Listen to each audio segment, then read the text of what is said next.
রাতে যখন ঘুমাতে যাবেন এদিকে দেখেন, উপস্থিত বৈঠকের মুসলিম বোন এদিকে খেয়াল করেন, এই মেঘ এদিকে খেয়াল করো। হাত দুটি এভাবে জমা করবেন, জমা করে আগে থুথু দিবেন, হালকা থুথু দিবেন। সূরা ইখলাস, ফালাক, নাস তিনটে পড়ে মাথার উপর দিয়ে, মুখের উপর দিয়ে, বুকের উপর দিয়ে পা যতদূর পর্যন্ত যা বলিয়ে নেবেন, মুছে নেবেন। আর একবার ইখলাস, ফালাক, নাস মাথা থেকে শুরু করে মুখের উপর দিয়ে, শরীরের সামনে দিয়ে যতদূর হাত যায়।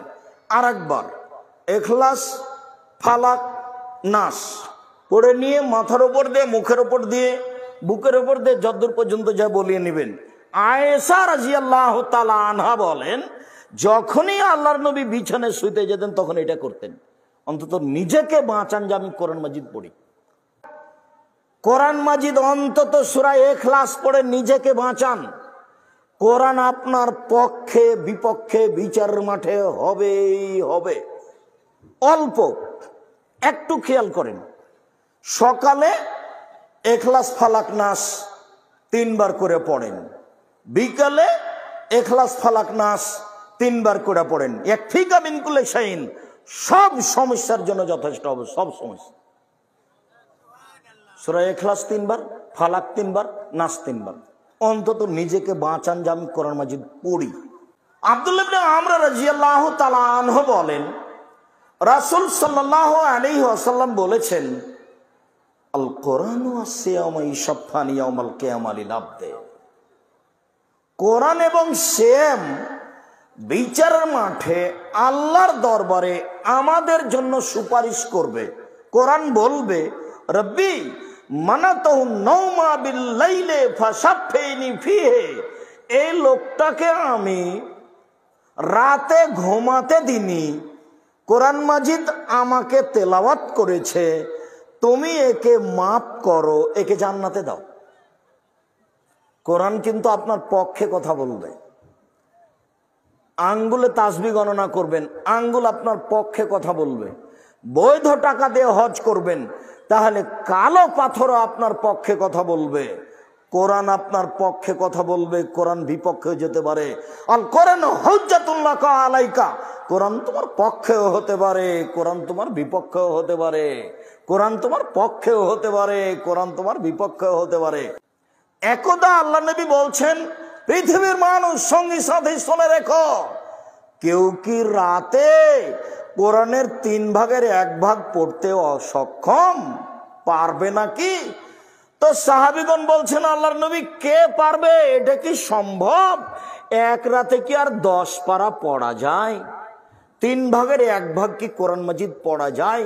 তখন আল্লাহ রাসূল বলছেন, শোনো শোনো শোনো, সূরা ইখলাস হচ্ছে 1600 কোরআন। সূরা ইখলাস 1 বার পড়লে 3 ভাগের 1 ভাগ পড়া হলো। সূরা ইখলাস 2 বার পড়লে 3 ভাগের 2 ভাগ পড়া হলো। সূরা ইখলাস 3 বার পড়লে কোরআন মাজিদ গোটাটাই পড়া হলো। একবারে নেকি লুটে নেন, শ্বাস বন্ধ হয়ে গেলে সব পাবেন, নেকির অভাব নেই। নেকি একবারে ব্যাগ ভর্তি করে নেন, নেকির অভাব নাই। ধরে কে, বলবে কে? আজকে যদি আপনি সিদ্ধান্ত নেন প্রত্যেক দিন ঘুমানোর সময় সূরা ইখলাস 3 বার বলবো, এটা যদি সিদ্ধান্ত নেন, একটানা 3 দিন টিকা কঠিন আছে। 3 দিন, 7 দিন টিকা কঠিন আছে। আজকে শুরু করেন ইনশাআল্লাহ, আজকে শুরু করেন ইনশাআল্লাহ। টিকা থাকা কঠিন, মানুষে টিকা থাকতে পারবে। টিকা থাকা কঠিন, মানুষে টিকা থাকতে পারবে, গরু ছাগল পারে না। যখনই পড়তে বসেছেন, 1 বার হয়েছে, নাতি দড়িয়ে এসে কোলে উঠে বলছে, দাদি আপনাকে ডাকছে, দাদি আপনাকে ডাকছে, দাদি আপনাকে ডাকছে। তাড়াহুড়া করে আপনি চলে গেলেন, পড়াই ভুলে গেছে। এটা হলো পরিবেশ, পরিস্থিতি। আল্লাহ বলছেন, ফাইদা ফারাগতা ফানসব ওয়া ইলা রাব্বিকা ফারগাব। মুহাম্মদ সাল্লাল্লাহু আলাইহি সাল্লাম, আপনি যখন দুনিয়াবি কাজ থেকে অবসর হবেন, দুনিয়ার অনেক ঝামেলা, এই সেই কত হাঙ্গামা দাঙ্গামা, এই সেই সব বাড়ি ঘর অনেক কাজ, যখন আপনি দুনিয়াবি কাজ থেকে অবসর হবেন, তখন আপনি কঠোর শ্রমে ইবাদতে আত্মনিয়োগ করুন। ইবাদত হলো কঠিন কাজ, টিকে থাকা যায় না। কঠিন কাজে আত্মনিয়োগ করুন। আর আপনি আমাকে যা বলবেন তা বিনয়ের সাথে কান্নাকাটি করে বলুন। মুহাম্মদ সাল্লাল্লাহু আলাইহি সাল্লাম, আপনি আমাকে যা বলবেন তা বিনয়ের সাথে কান্নাকাটি করে বলুন। হুমসি খেলি কিছু বলে পাওয়া যায় না। গভীর রাতে 2 রাকাত সালাত আদায় করে কান্নাকাটি করে বলতে হবে, বলার ঢং। যদি হাত তুলে দোয়া করেন, হাত তুলে দোয়া করা উচিত। যদি স্বাভাবিকভাবে চান তাহলে হাতটা এভাবে উঠাবেন, কাঁধ সামনাসামনি লাগাতেও পারেন, ফাঁকাও থাকতে পারে, কাঁধ সামনাসামনি আমাকে দাও। আর যদি বলেন এখনই দিতে হবে তাহলে ইবতিহাল, এভাবে উঠাতে হবে।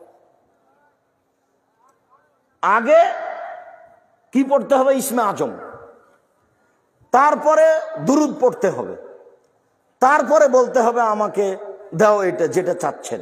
এটা হলো বলার ঢং। দুরুদ না পড়লে আপনার কথাটা উপরে যাবে না। আর প্রশংসা না করলে, ইসমে আজম না পড়লে উনি খুশি হবেন না, আপনার ইবাদত দেখবেন না। যখন আপনি প্রশংসা করবেন তখন হ্যাঁ ঠিক হয়েছে, কি বলছো বলো, কি বলছো বলো। প্রশংসা দিয়ে শুরু করতে হবে। তো চান সহজেই শোনার জন্য প্রতীক্ষমান রয়েছেন। সম্মানিত দিনী ভাই বোন, সূরা ইখলাস 3 বার পড়েন, নিজেকে বাঁচান। কোরআন মাজিদ আপনার পক্ষে কথা বলবে। রাতে সূরা মুলক পড়ে শোন, তাহলে কবরের শাস্তি হবে না, মাপ। রাতে আয়াতুল কুরসি পড়েন, তাহলে আল্লাহর পক্ষ থেকে একজন পাহারাদার থাকবেন। এই যে পাহারাদার আছে। কেন? আপনি কি পড়েছেন ভুলে গেছেন। আরে আয়াতুল কুরসি, আয়াতুল কুরসি বুঝেন না নাকি? আয়াতুল কুরসি পড়লে আল্লাহর পক্ষ থেকে একজন ফেরেশতা কি থাকবে?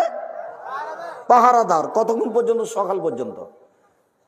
লা ইয়াকরুবুকা শয়তান, শয়তান তোমার পাশে যাবে না। আয়াতুল কুরসি খুব পাওয়ারফুল আয়াত, খুব জোরালো আয়াত। আর যখন সূরা বাকারার শেষ 2 আয়াত পড়বেন ঘরে, তখন জিন পালাবে, শয়তান থাকবে না। কোন জিনিস আর তো আপনার পাশে আসতে পারবে না। অন্তত সূরা ফালাক, ইখলাস, নাস নামতে নামতে নামতে নামতে নিচে নেমে গেলাম, দিয়া বললাম যে শুধু সূরা ইখলাস। কয়বার? 3 বার। নিজেকে প্রমাণ করে রাখেন প্রত্যেকদিন যে আমি কোরআন মাজিদ পড়ি। অন্তত নিজেকে বলে রাখেন যে আমি কোরআন মাজিদ পড়ি, অন্তত সূরা ইখলাস প্রতিদিন পড়েন। কোরআন 1 পৃষ্ঠা 2 পৃষ্ঠা। সূরা বাকারা পড়েন।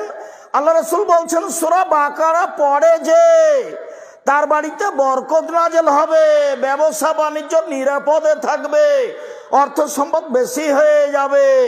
আর সূরা বাকারা পড়ে না যে তার উপরে হাসরাত, অপমান, ক্ষতি, লস, ঝামেলা, সমস্যা সব নেমে আসবে সূরা বাকারা না পড়লে। তারা কয় হাসরাতুন ওয়াখযক বারাকা, পড়লে বরকত নাযিল হয়, ছাড়লে ধ্বংস নাযিল হয়।